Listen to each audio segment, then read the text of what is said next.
Namaste.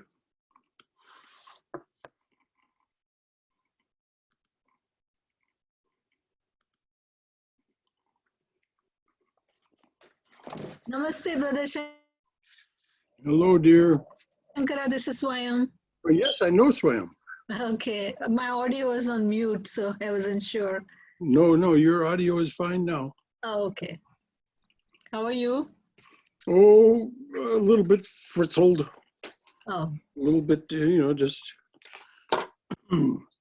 I came in from the shrine and things didn't quite just gel together. So, oh. well, I'm fine. Did you get your hair cut? No. Oh, okay.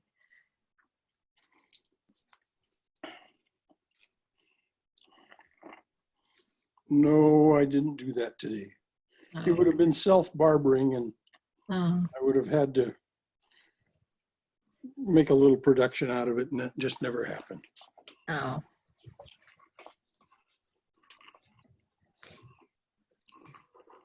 Turned chilly today, temperature. Yeah, it's good and getting cold again. Mm-hmm.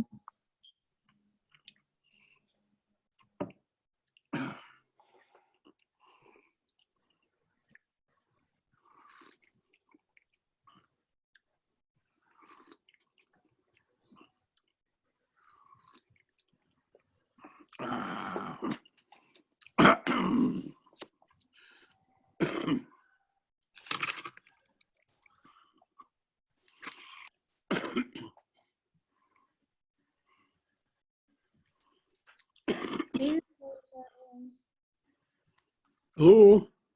Vee. Hello, Vee. Hope you're having a good day. Hello, Cindy. Namaste, namaste to everybody.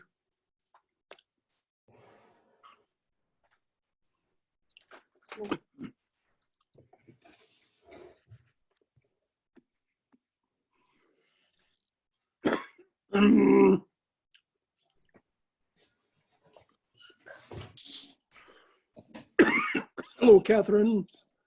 Hello.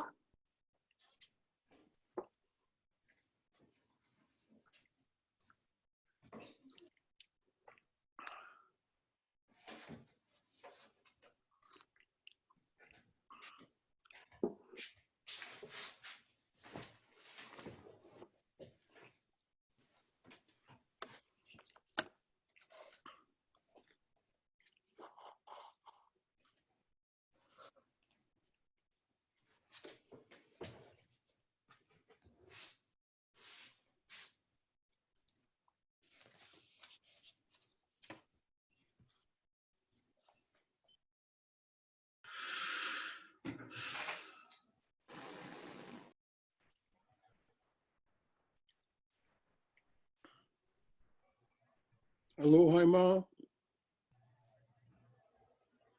Namaste. Good evening.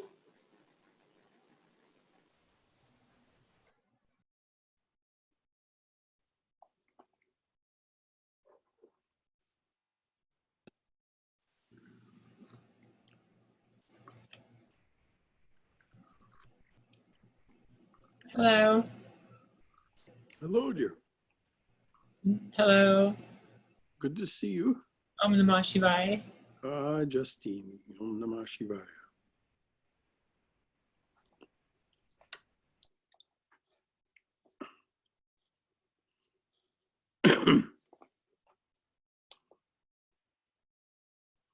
It's just now 8 o'clock according to this phone.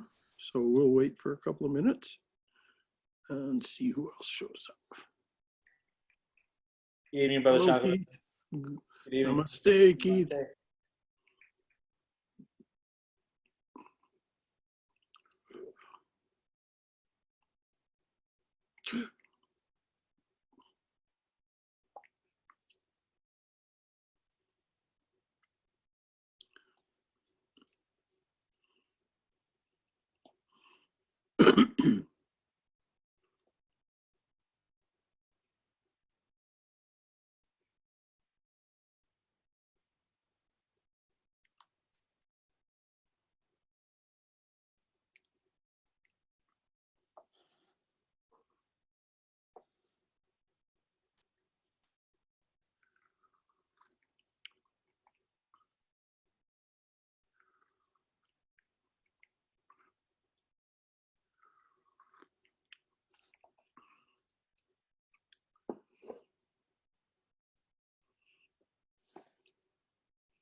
Good evening, brother. Good evening. Good evening. Good to see you, Jim. Yes, sir. It's good to be here. Namaste. Thank you.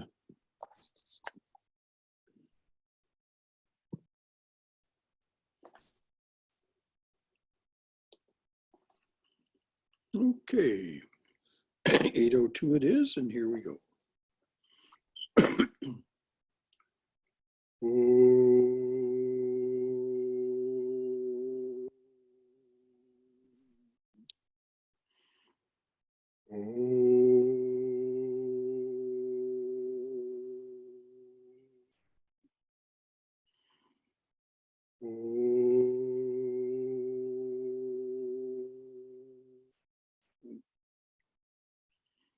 Om Sahana Bhavatu Sahano Bhunaktu Sahaviryam Karavavahai Tejasvina Vaditamastu Mavid Vishavahai.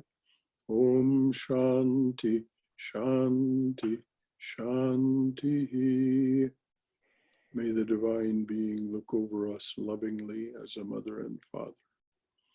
May the Divine Being support and nourish us as a mother and father. May we have the strength and skill to study together the art of spirituality. May no misunderstandings arise amongst us. Om, peace, peace, peace be unto us and to all beings everywhere. And of course, that's such a potent thought these days, because we are in such a dreadful transformation that is disrupting so much and taking so many lives. So, Jai Ma, Jai Ma, Jai Ma. So we're studying the Gita, and Krishna is about to start one of his compact instruction sets. Shake off this fever of ignorance. Stop hoping for worldly rewards. Fix your mind on the Atman. Now, when he says fix your mind on the Atman, what he means is recall that the Atman is the doer. The Atman is I shouldn't say the Atman is the doer. The Atman is the witness. Ishwari is the doer. The Atman is the witness, and that is your true original nature. So keep reminding yourself of this. That is part of shaking off the fever of ignorance. And then, of course, stop hoping for worldly rewards. Fix your mind on the Atman.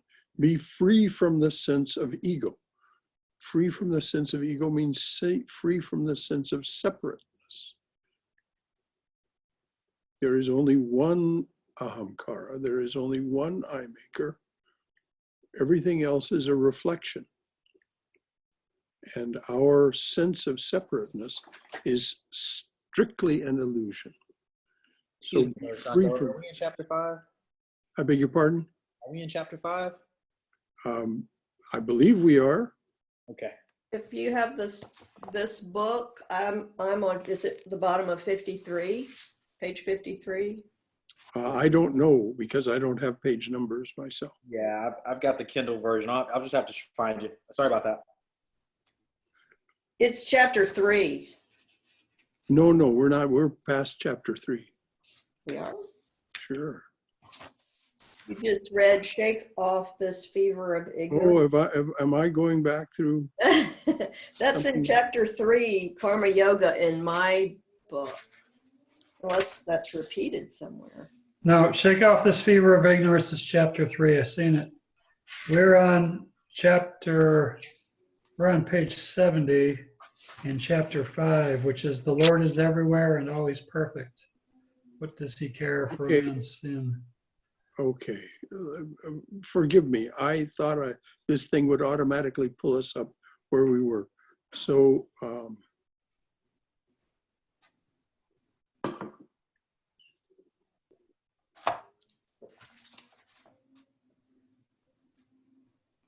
we're in chapter, which chapter are we in, Brad? The Yoga of Renunciation, chapter 5.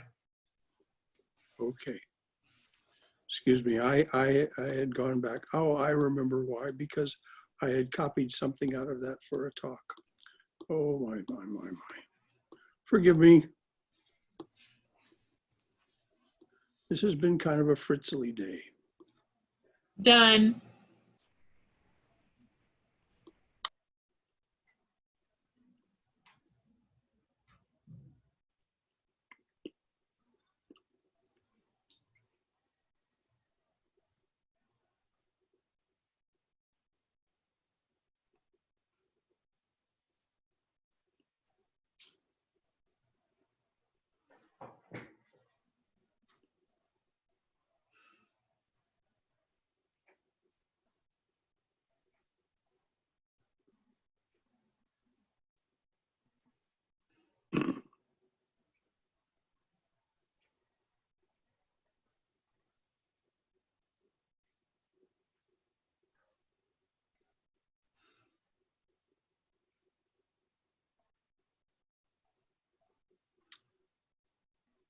Well, I'm going to start here because it's in chapter 5.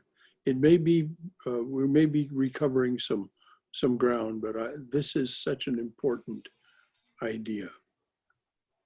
A man finds peace in the work of the Spirit. In other words, when we are doing our spiritual practices, we find peace. A man finds peace in the work of the Spirit. Without Brahman, man is a prisoner, enslaved by action, dragged onward by desire. Happy is that dweller in the city of 9 gates, the body, the action experience body. Happy is that dweller in the city of 9 gates, whose discrimination has cut him free from his act. He is not involved in action. He does not involve others. Do not say God gave us this delusion. You dream you are the doer. Remember this, what he's referring to, it's very clear. All of this existence, all of this manifestation is Brahman's dream. I am one, I shall become many. And so why can't we say Brahman then gave us this delusion? Because we are that.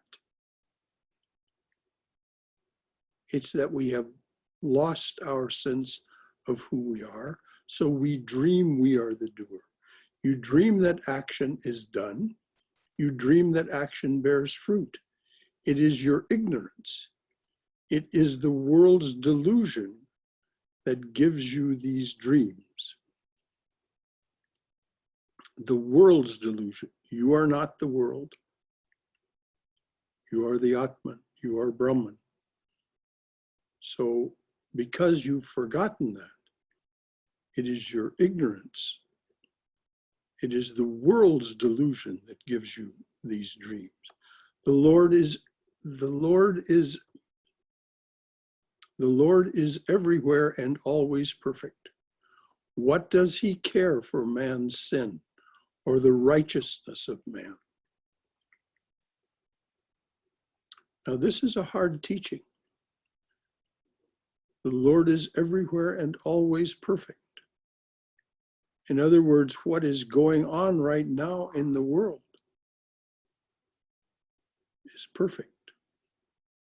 What does he care for man's sin or the righteousness of man?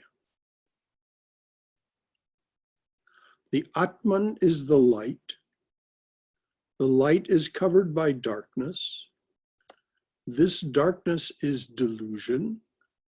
That is why we dream. When the light of the Atman drives out darkness, that light shines forth from us, a sun in splendor, the revealed Brahman.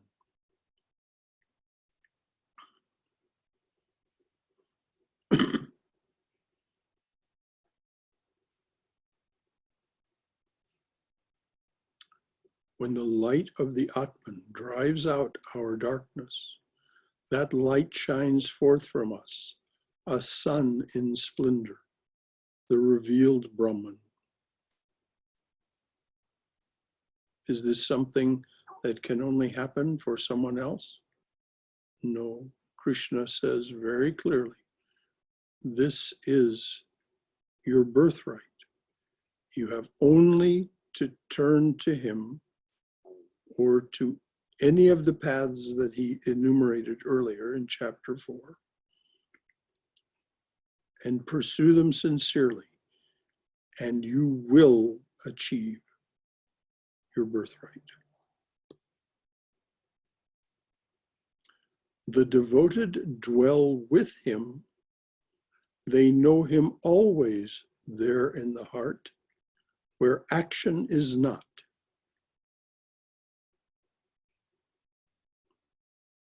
If we read the testimony of Jill Bolte Taylor, when she had that massive stroke that took away all of her left brain functions and her left brain personality, and she found herself left with, by default, it wasn't something she did, it was just something that happened because of the stroke that took away her left brain functions and personality. She found herself in the heart, and she found there is no action there. There is only unity and bliss. They know him always there in the heart, where action is not. He is all their aim, made free by his knowledge from past uncleanness of deed or thought. They find the place of freedom, the place of no return. Now, somebody asked a question, maybe Swayam, some time ago, maybe not even in this class, but is it really a place of no return? If you read Adi Shankaracharya's Vivekachudamani, the last 2 chapters, you'll find that this doesn't happen all at once. Nothing, it seems, happens in this world all at once. It happens by a process. So once the process is fully established with you, and there is no slipping away from it into things of the senses or things of the emotions, then there is in fact no return. The way Shankaracharya puts it, my mind fell like a hailstone into the ocean of consciousness and therein dissolved. But first we, so to speak, put in a toe, then up to the ankle, then up to the knee. Seeing all things equal, the enlightened may look, seeing all things equal, the enlightened may look on the Brahman, learned and gentle, on the cow, on the elephant, or the dog, and the greater of, and the eater of dogs. Look on the Brahman, learned and gentle, on the cow, on the elephant, on the dog, on the eater of dogs. In other words, anything, all of this with equanimity. Absorbed in Brahman, he overcomes the world, even here, alive in the world. And that's what I meant by, if you want to know more about that, that being alive in the world and being in that state, read the last two chapters of Vivekajudamani, the crest jewel of discrimination. Absorbed in Brahman, he overcomes the world, even here alive in the world. Brahman is one, changeless, untouched by evil. What home have we but him? The enlightened, the Brahman abiding, calm-hearted, unbewildered, is neither elated by the pleasant nor saddened by the unpleasant. His mind is dead to the touch of the external. Now that seems so counterintuitive. It doesn't mean that the awareness is dead. It means that all of those things that are reactive in the mind that produce our ordinary way of being and doing have been extinguished. The awareness is there. As Swami Prabhavananda was constantly and fully aware, very compassionate, very loving. But he was not elated by the pleasant or saddened by the unpleasant. His mind is dead to the touch of the external. It is alive to the bliss of the Atma.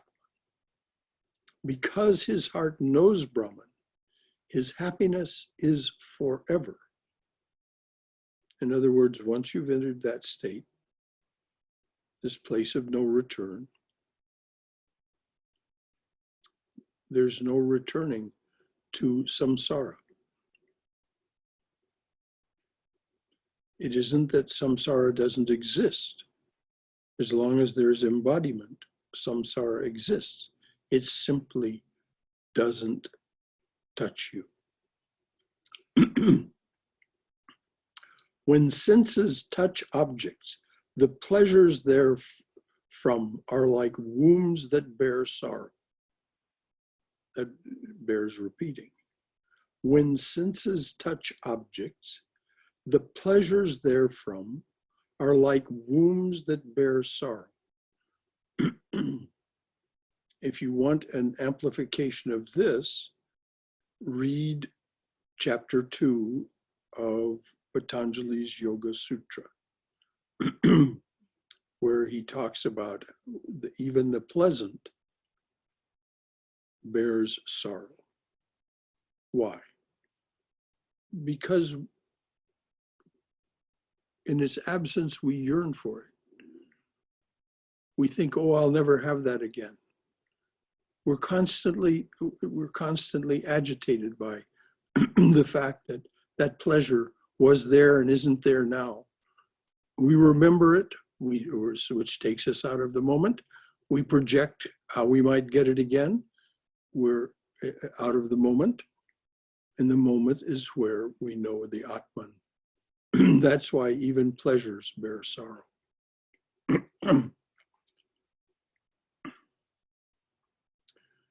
They begin, they are ended, they bring no delight to the wise.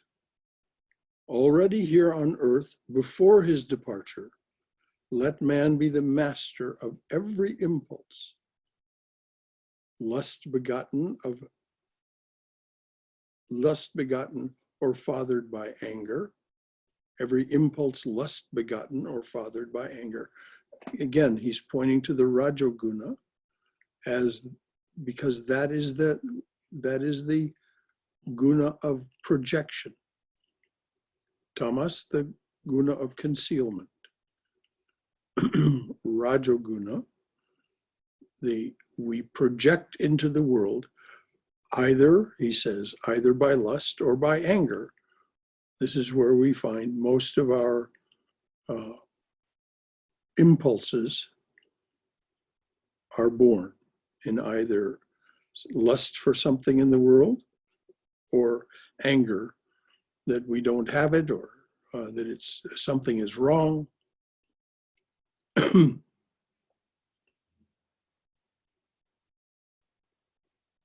Already here on earth, before his departure, let him be the master of every impulse, lust begotten or fathered by anger. Thus he finds Brahman. Thus he is happy. Only that yogi whose joy is inward his peace, and his vision inward, shall come to Brahman and know nirvana.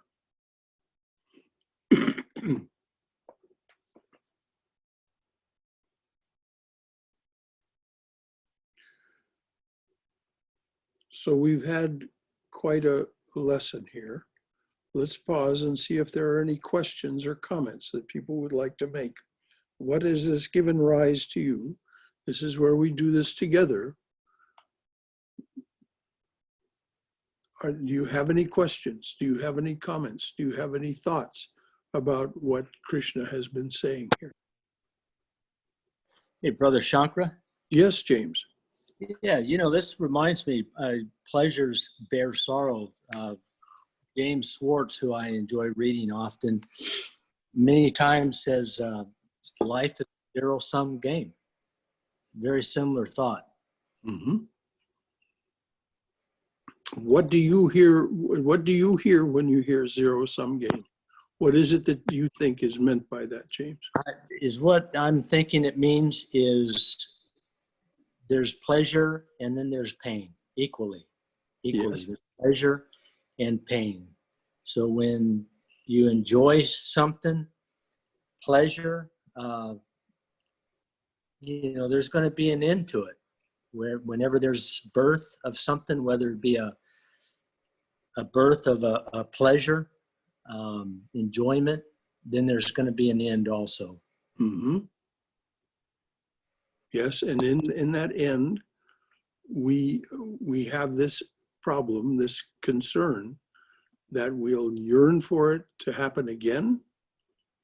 We'll remember it fondly. We'll go over it and pet it, so to speak.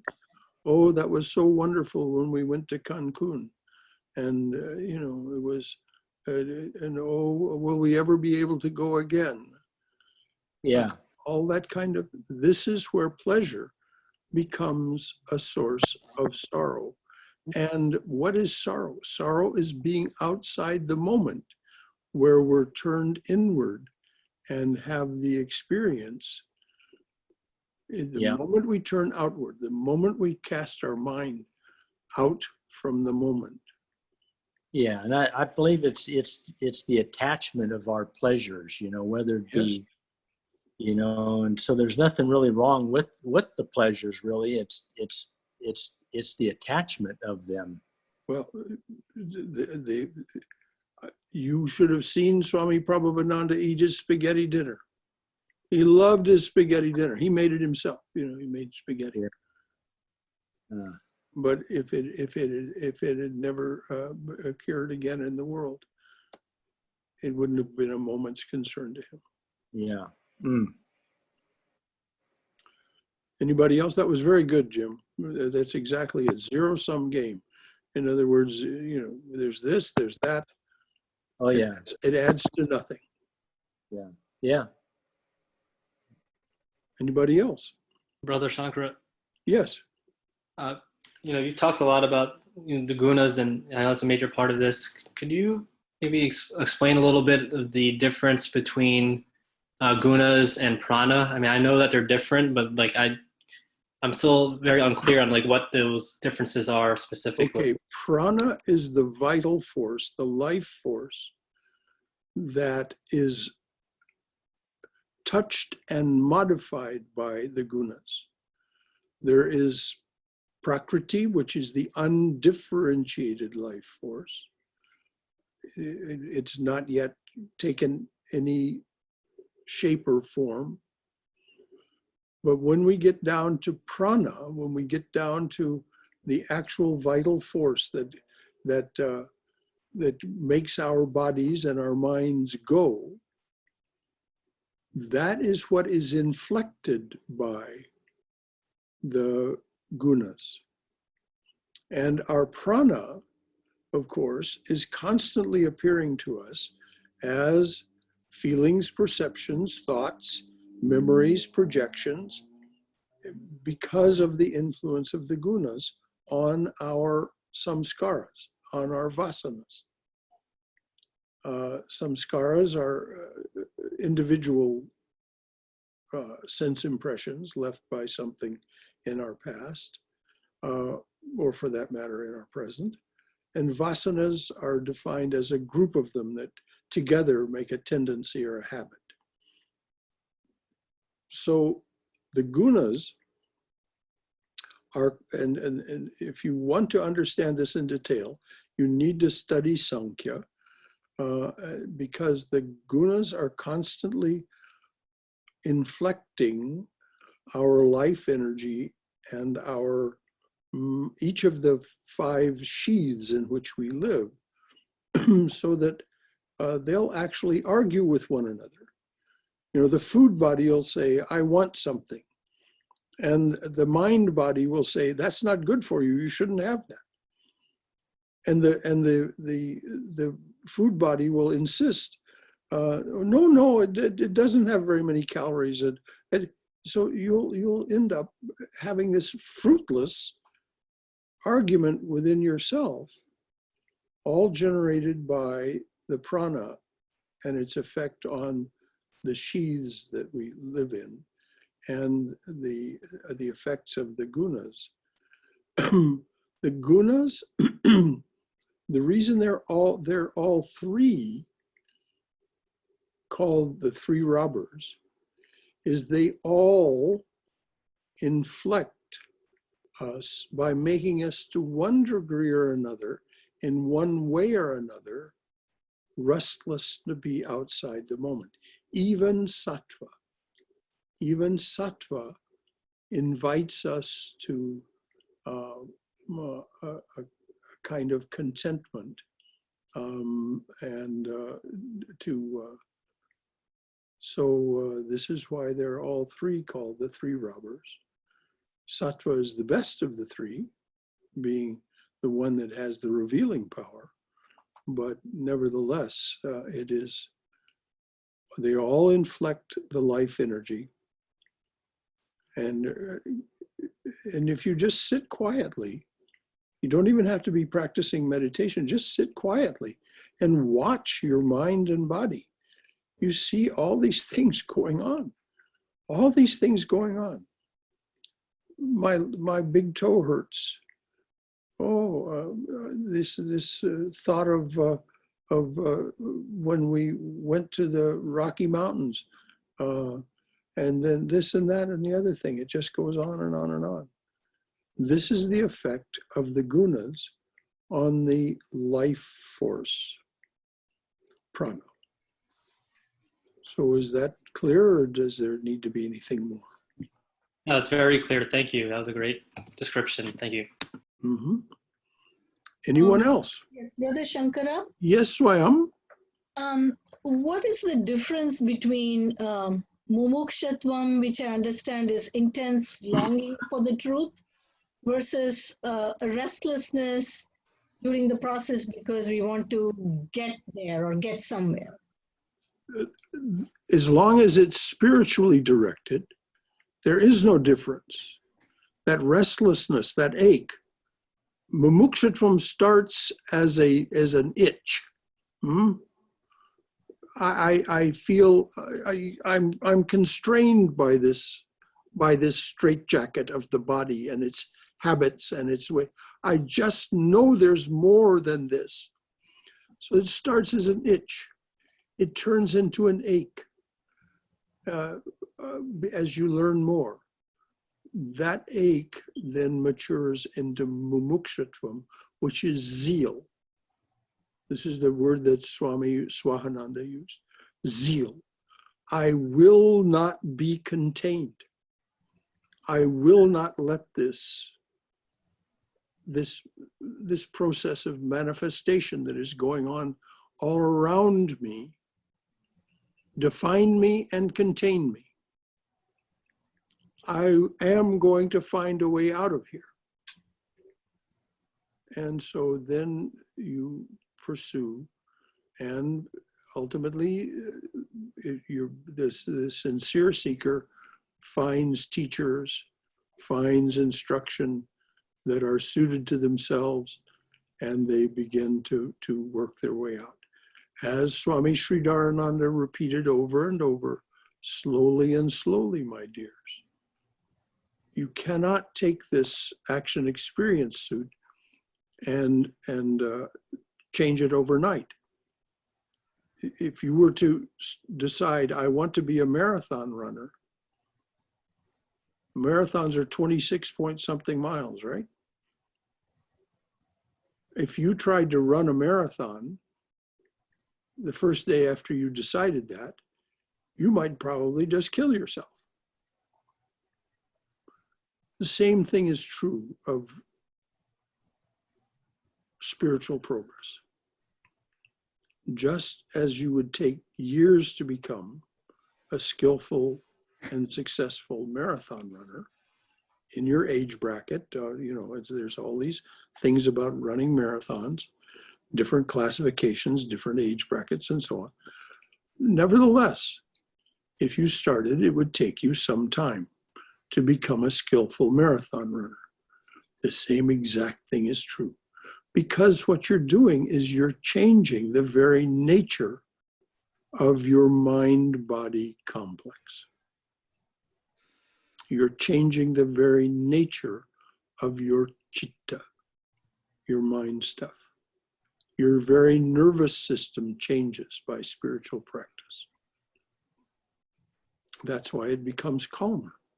That's why it becomes easier and easier to turn inward. Because you're training the nerves, as Swami Vivekananda said. Education, he said, is nothing more than a training of the nerves. Very good question. Thank you, Brother Shankara. And that zeal, when it is mature, is insatiable, and nothing will satisfy except further progress on the path. That's the only, and what's progress? Progress is defined as change in behavior. The only true measure of spiritual progress is change in behavior, Swami Swahananda would say. So we can see as our behavior changes, we're making progress. Thank you. That zeal is to be treasured. That itch is to be treasured. That ache is to be treasured. It is the impulse that'll get us out of here. Thank you. Thank you for the question. Anybody else? You'd mentioned the impulses of lust and anger being manifestations of the Rajoguna. Yes. I found that interesting that the Rajo sounds very much like our own English word rage, which means extreme anger. Yes. And that makes me, I see this a lot where our English words seem to have Sanskrit roots, which... Oh, yes. The etymology is definitely there. Like the word ravenous tracks right back to the word Ravana, the anti-hero of the Ramayana, Rama's antagonist. Yeah. We tend to think of our English language as having European roots, but a lot of it seems to be coming from Asia. Well, the European languages have Sanskrit roots. Right. Most of them. It seems like Finnish and Basque are a couple of exceptions.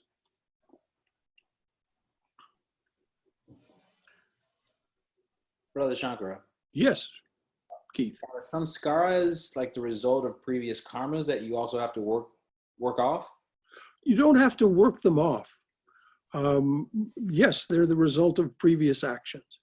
They're mental impressions left by previous actions, previous thoughts, previous actions, previous. They're subtle. They're innumerable.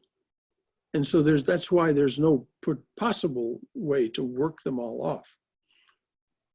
There are certain karmas called prarabdha karma that resulted in your particular birth this time, according to the theory of reincarnation.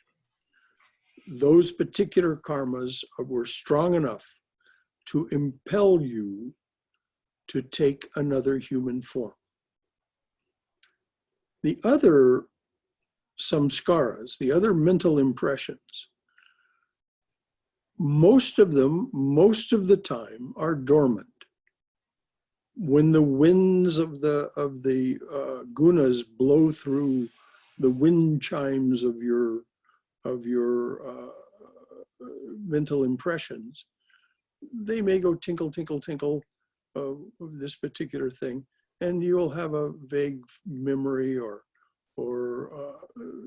feeling an impulse of some kind, but it's not strong enough to produce any action. Ultimately, they all become dormant. And then in the final fire of realization, they are burnt so that they cannot be awakened from their dormancy. This is what's said. So the samskaras, the mental impressions,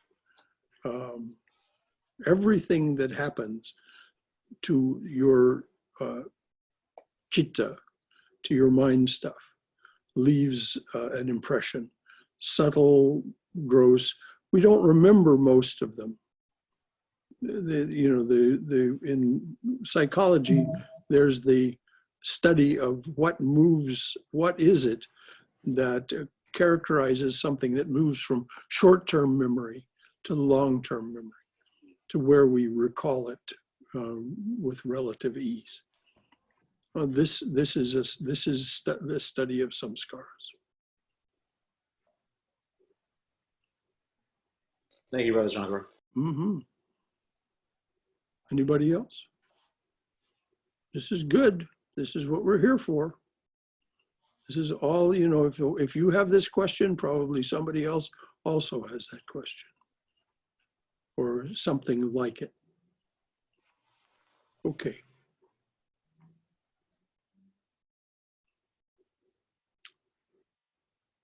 They've come to Brahman and know nirvana.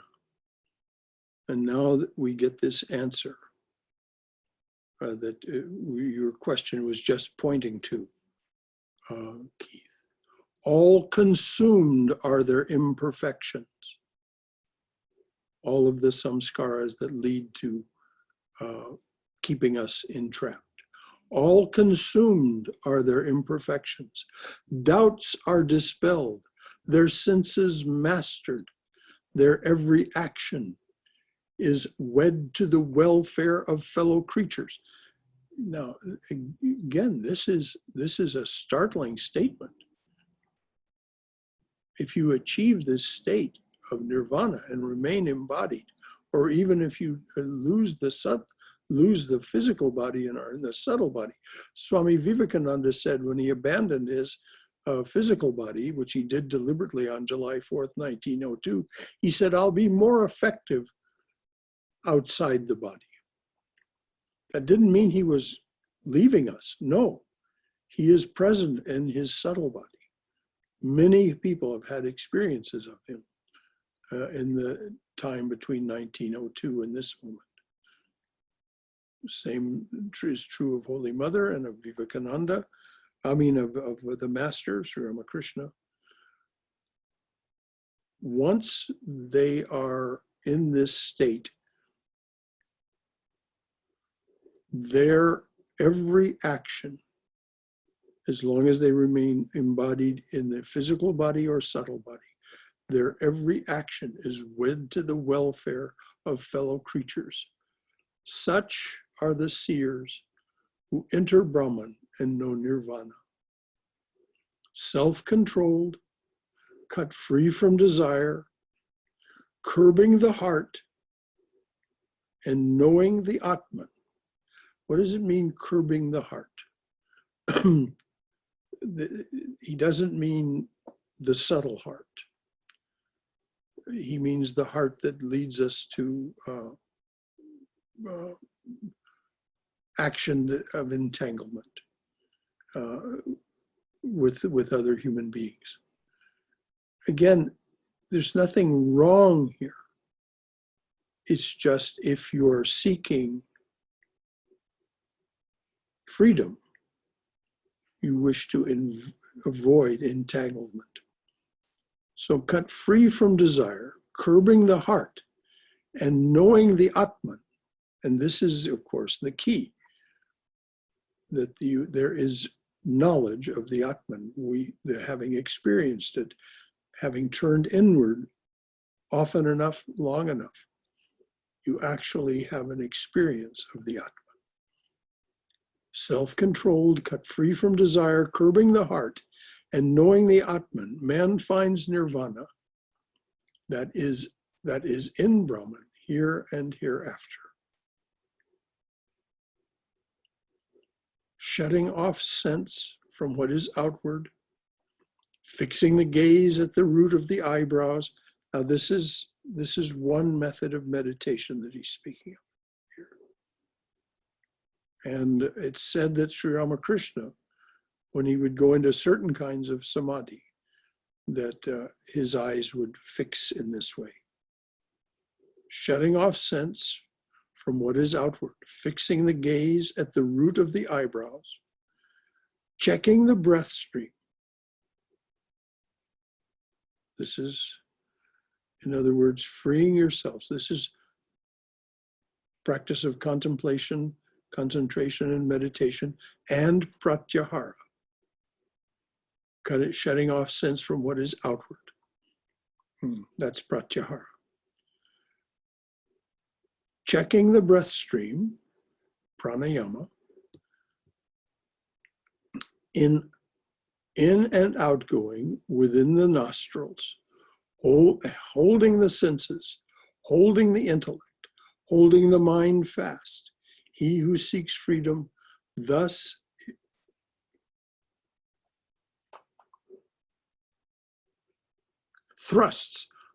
he who seeks freedom thrusts fear aside, thrusts aside anger, and puts off desire. Now, oftentimes people are confused by this. Thrusts aside fear, thrusts aside anger. Because renunciation is not pushing away. Renunciation is letting go. But it seems that Krishna is speaking dramatically here, in the same way that we see sometimes Walt Whitman and other poets speaking, even Vivekananda, speaking hyperbolically.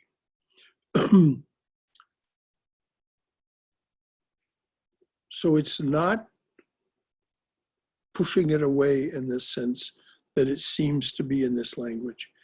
It simply means, as Jill Bolte Taylor said, when she found herself entangled in things of the left brain, she would simply sit to the right.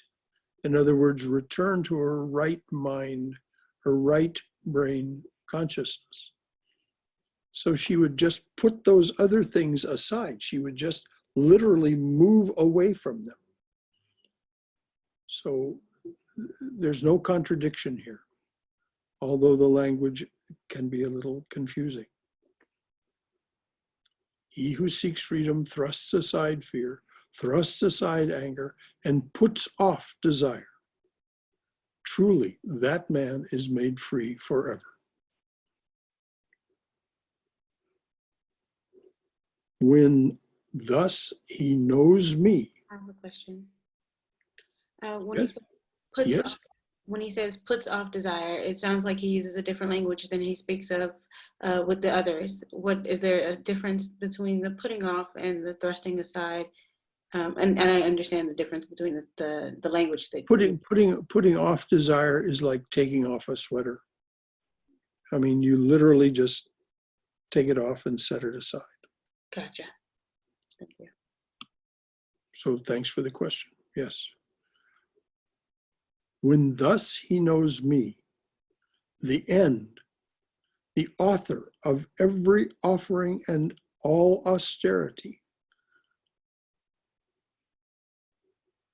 Now, Krishna is again now inviting us. This is one of his great invitations. When thus he knows me, the end, the author of every offering. This is what it means when it says, Om Brahma Arpanam Brahma Avir. Brahman is the offering, Brahman is the ritual.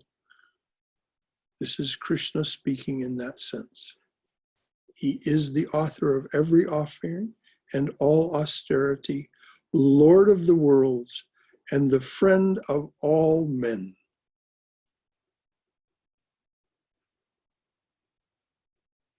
When he says the friend of all men, it's the same thing that Vivekananda is saying when he says in the evening prayer, breaker of this world's chain. Love, we are equal in before thy sight. Let me get that exactly right.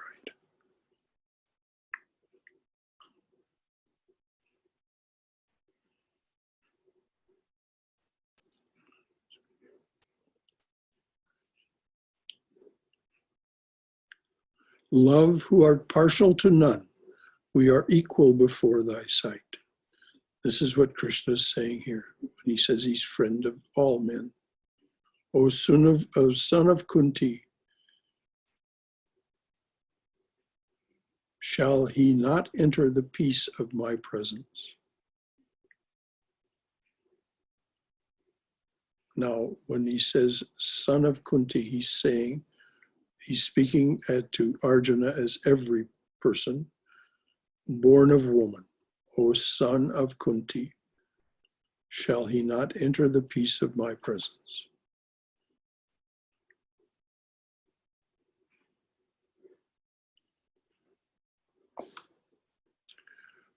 Brahmadas, thanks for correcting us as to where we were.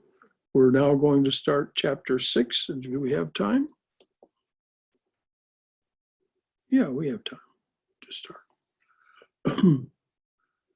But before we do, are there any comments or questions?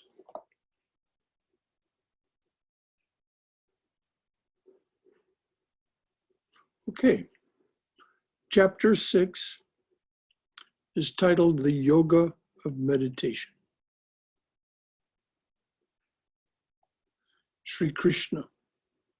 He who does the task dictated by duty, caring nothing for the fruit of action, he is a yogi, a true sannyasin. So he's saying, you do not have to wear Garo robes.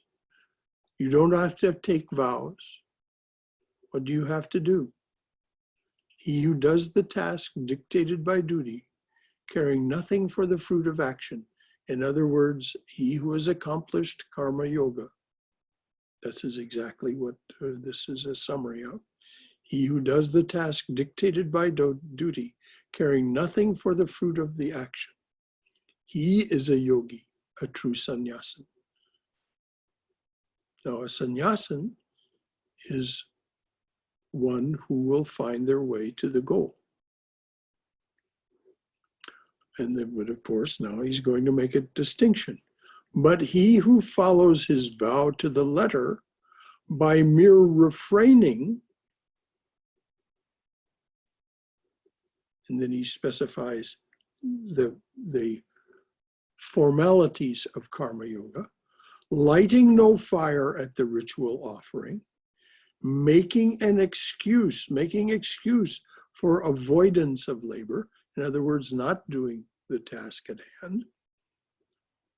He who follows his vow to the letter by mere refraining, lighting, in other words, oh, I don't do any action. I'm a yogi. I don't do any action. Lighting no fire at the ritual offering, making excuse for avoidance of labor, he is no yogi, no true sannyasin. So we do the tasks dictated by our duty, and we do not have any attachment to the fruits of the actions of our undertaken as part of our duty. That is a sannyasa. The one who just says, oh, well, I'm a yogi, I don't do those things. That's no sannyasa. For you must understand that what has been called yoga is really sannyasa. What is meant by that? As we've said before, yoga has two meanings. It means union and it means detachment. Sannyasa is detachment, renunciation. For you must understand that what has been called yoga is really sannyasa, since nobody can practice the yoga of action who is anxious about his future or the results of his actions. So the detachment is detachment from the future. Anxious about your future. What does that mean? That's that habit we have of projecting ourselves out of this moment into the future and saying, oh, what'll happen if? Oh, I'm going to end up homeless because of this virus. Everything's going to go to hell in a handbasket. I'm going to lose my job, and everything is going to, and I'm going to end up homeless. Now, is that a wrong thing to do? No, it's not a wrong thing to do. It's just misguided. It's just if we want to be free, we will live in the moment and let each moment bring what it brings, not being anxious about our future or by the results of our actions now. Are my actions now going to make sure that I'll be okay in the future? Very hard. The only way to do it is to turn inward. Here's Krishna saying it. Let him who would climb in meditation to the heights of the highest, let him who would climb in meditation to the heights of the highest union with Brahman take for his path the yoga of action. In other words, karma yoga as he has defined it in chapters 3 and 4. Then when he nears the height of oneness, his acts will fall from him, his path will be tranquil. For when a man loses attachment to sense objects and to action, when he renounces lustful anxiety and anxious lust, then he is said to have climbed to the height of union with Brahman.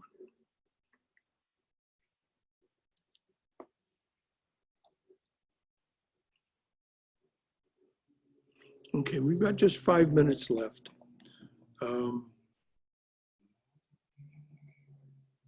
You can see where Krishna's headed here.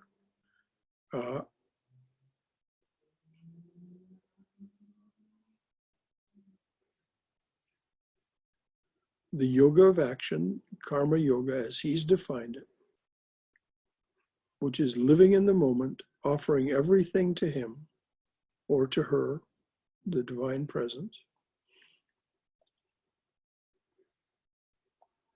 renouncing lustful anxiety and anxious lust, beautiful turn of phrase.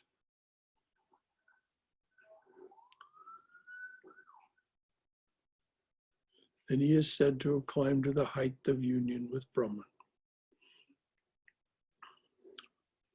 What do you see, speaking for yourself and for what you see in your own life? What do you see as impediments to actually living this, to being the kind of sannyasin that Krishna is speaking of? Yeah, Brother Shankara, this is Justine. Yes, Justine. Okay, this has been a very challenging period, let's say. This isolation that I'm experiencing is full of a very, very troubling amount of loneliness. I found that in the past, I tended to have my realizations on the good days when I was out in the forest and I felt fully present and I was one with Shiva and the animals were available. And that's been really challenged lately. But now in the middle of all this, I'm retreating more into my sadhana, and I began to recognize today that here is Shiva too. You know, he's not just there on the sunny days when I'm having golden realizations. He's there in the suffering as well, and it's all just it just seems more and more like it's the passing show, and there's nothing but the underlying reality of Shiva. Everything else is just what's happening. You said it so beautifully, the passing show. As Swami Prabhavananda said, if we could just see ourselves as the Atman and look at the things of the world objectively, everything would pass by and be all right. So just what you said is exactly right. When we find that place of this outside of me, this outside of my true being is a passing show. Doesn't mean it has no importance. Doesn't mean we're indifferent toward the suffering of ourselves or of others. But it is impermanent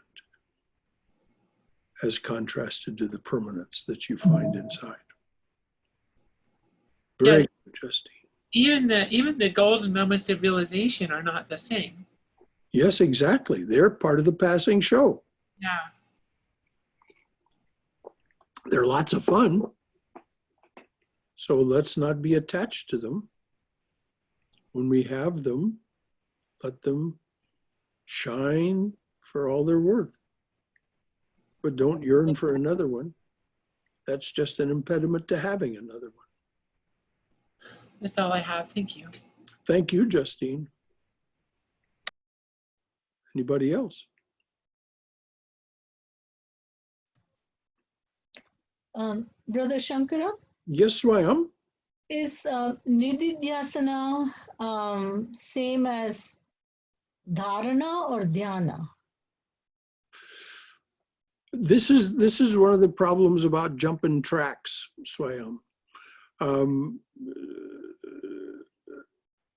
Nididhyasana is a particular kind of meditation having to do with Advaita or Jnana Yoga.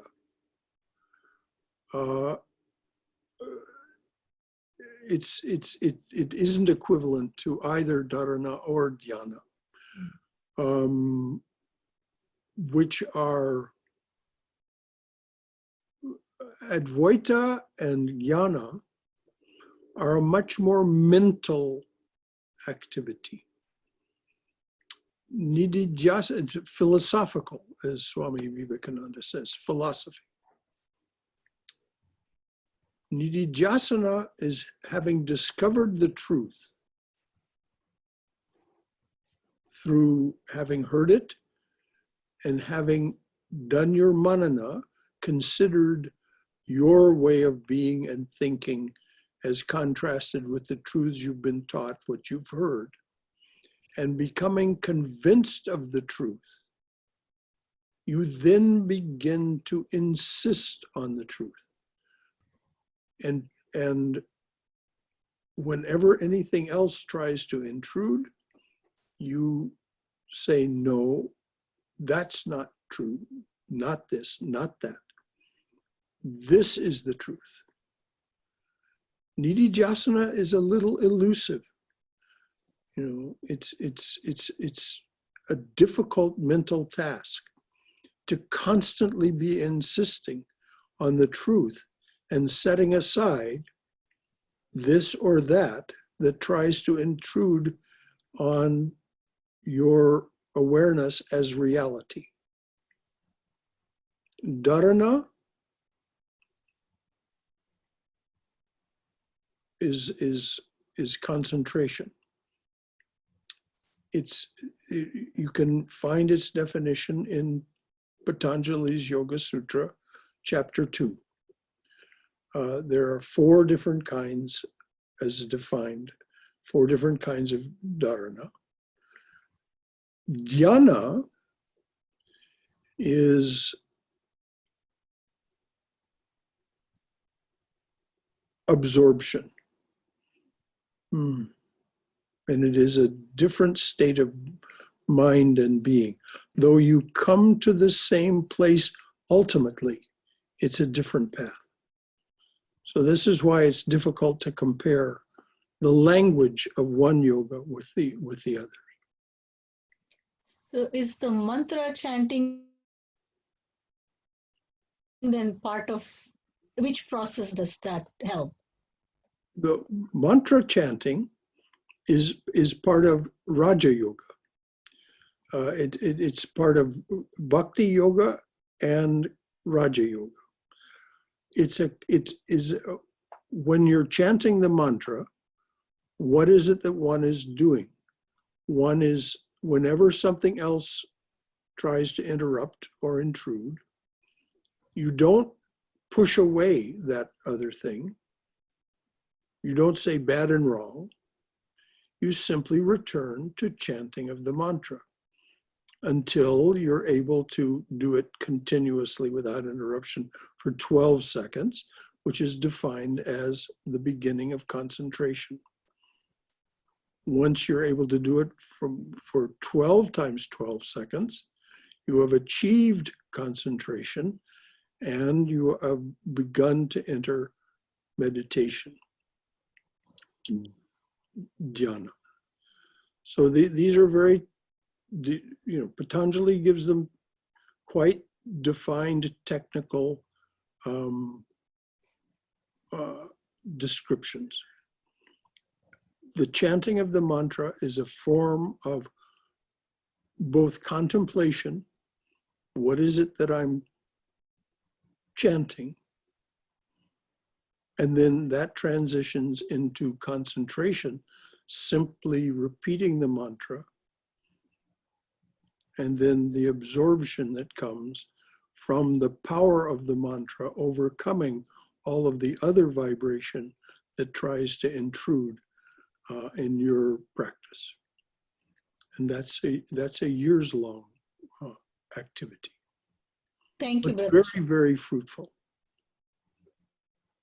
You're welcome, dear. That answered my confusion. Okay, good.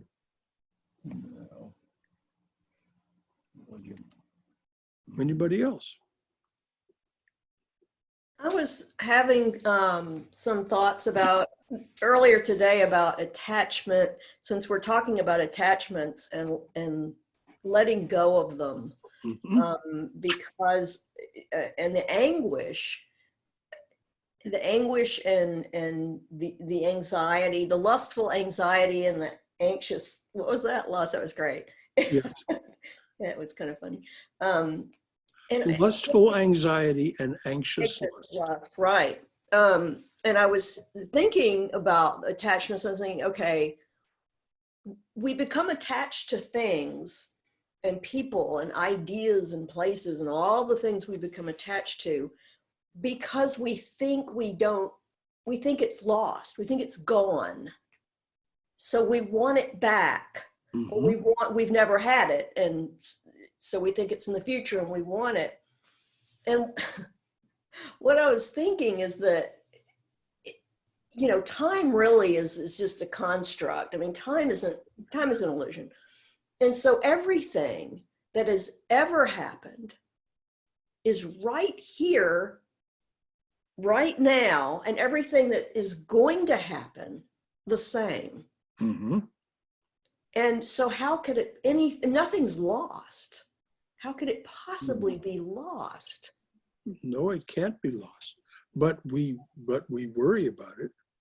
And we worry about things like what are going to be the results of this terrible transformation that's taking place. How is it going to affect me? How is it going to affect my life and my loved ones and all of that? You know, Sure, we, sure. we can't avoid that. We can't avoid thinking about it.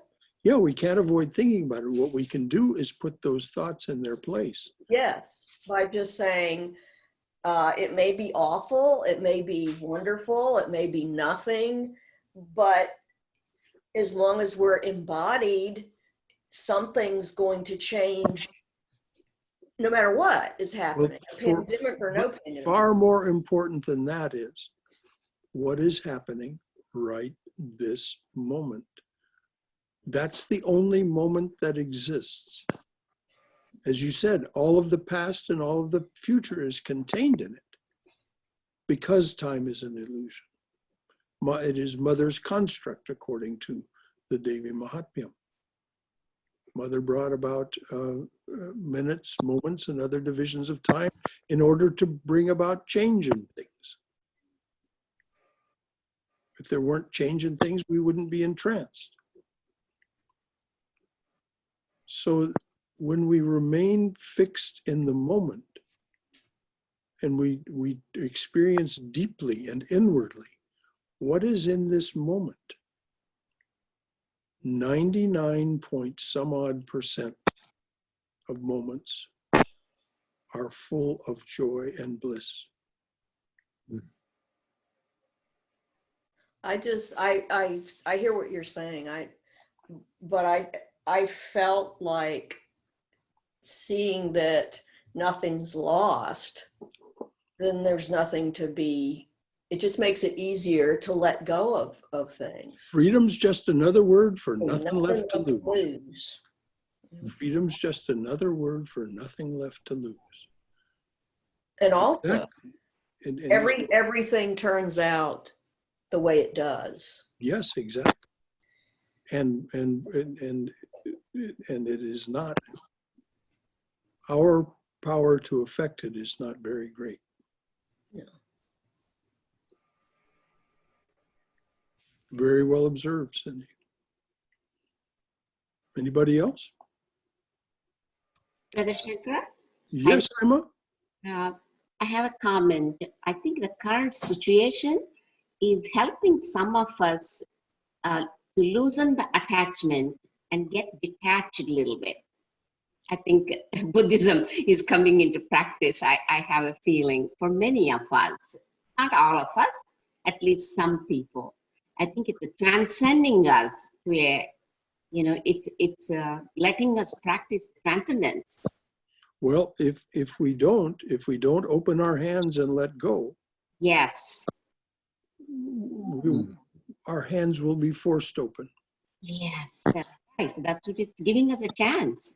This current situation is giving us a chance to look into ourselves and then maybe listen. That's what I have been feeling lately. It's really transcending. So much better than ever before in my life. That's my comment. Thank you so much. Well, thank you, Haima. Brother Shankara? Yes, Swam. I'm reminded of your instruction that you say all the time. Let me just close the door one second. Like you always say, what deserves your attention? Yes. And I was listening to, again, one of the talks of Swami Sarvapriyananda, and he said, if I, again, got it right, that you start forming attachment or love something only when you pay attention to it. Yes. And he was giving this example where they were doing some experiment on the Good Samaritan story. People were told the story and then they were supposed to go and give a lecture about it. Mm-hmm. And on the way when they were walking, there were some actors pretending to be in like a lot of pain and moaning and groaning. And they were observing how many of these people actually helped that person who was moaning and groaning. They found that a lot of them did not because they were not paying attention to that aspect. No, they were self-absorbed by their task of giving a lecture about being a good Samaritan. Right. And completely ignored the opportunity to be a good Samaritan. Yes, what we need to pay attention. Very good example. I love that little aphorism that you have given. What deserves your attention? Well, it is part of manana. You know? What deserves my attention? And when we look at that, we find that what really deserves our attention is narrower than we think. It isn't that we shut ourselves off from the world, but we fritter away so much of our energy and our capability by scattering our attention here and there. Aimless, as Krishna says in chapter 3. After chasing after many aimless things. When we begin to focus our attention and look at what it is, well, first of all, we find much more enjoyment in what we're doing. And we find that it yields much more in terms of what we really want, which is depth of knowledge and understanding.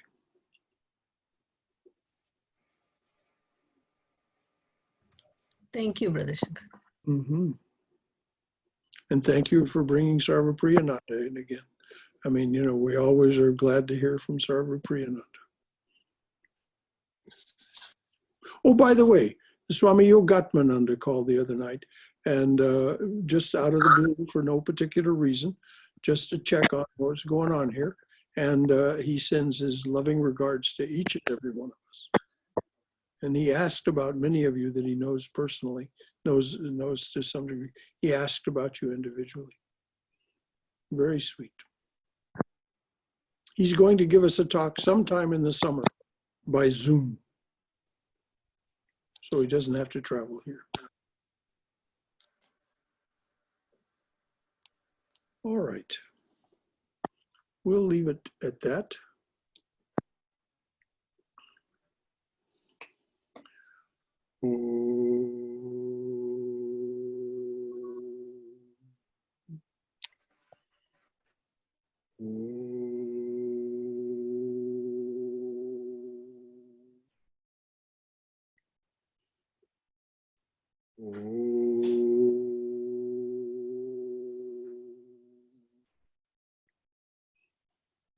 Oh, dearly beloved, a flower at your feet for each one who comes to your open door.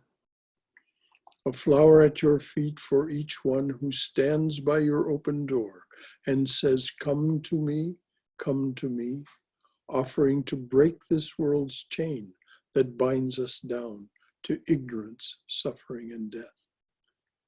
A flower at your feet for each one who takes the path that you have struck through this, your jungle world. Om, Amen. Shanti, Shanti, Shanti. Peace, peace. Peace be unto us and to all beings everywhere. Hari Om Tat Sat. Hari Om. And, you know, Brother Shankara. can't say it in the parking lot, but we'll say it right here. Jai Shri Guru Maharaj Ji Ki Jai, Durga Durga Durga. Go in Mother's protection. Hari Om. Good night. Hari Om. Hari Om. Thank you. Thank you, dear. Thank you, Brother Shankara. Thank you. You Good bet. night, everyone. Good night, all. Good Bye, night. everybody. Good night, everyone. Good night.